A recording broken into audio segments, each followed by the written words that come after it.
ফের বলিউডে অঘটন।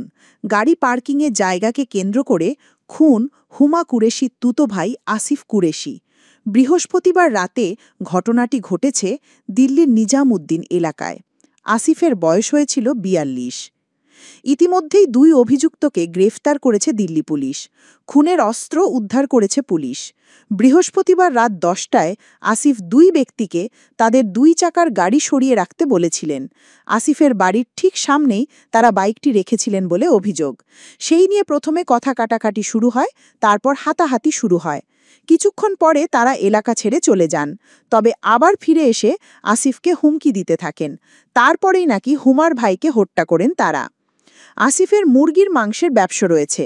পরিবারে রয়েছে তার দুই স্ত্রী।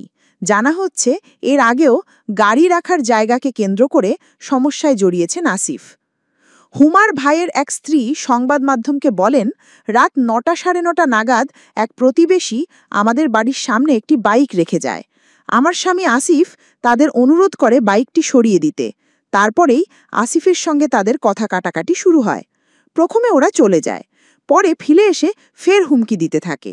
হুমকি দিয়ে চলে যাওয়ার কিছুক্ষণের মধ্যেই সেই প্রতিবেশী ব্যক্তি তার ভাইকে নিয়ে আসেন এবং আসিফকে কোপাতে থাকেন বলে অভিযোগ। প্রথম স্ত্রী শাহিনের বলেন, আমি আমার দেওরকে ডেকে পাঠাই, তবে তিনি আসার আগেই আসিফের শরীর থেকে অনেক রক্ত বেরিয়ে গিয়েছিল। অভিনেত্রী হুমা কুরেশির তরফ থেকে এখনো কোনো উত্তর পাওয়া যায়নি এই বিষয়ে।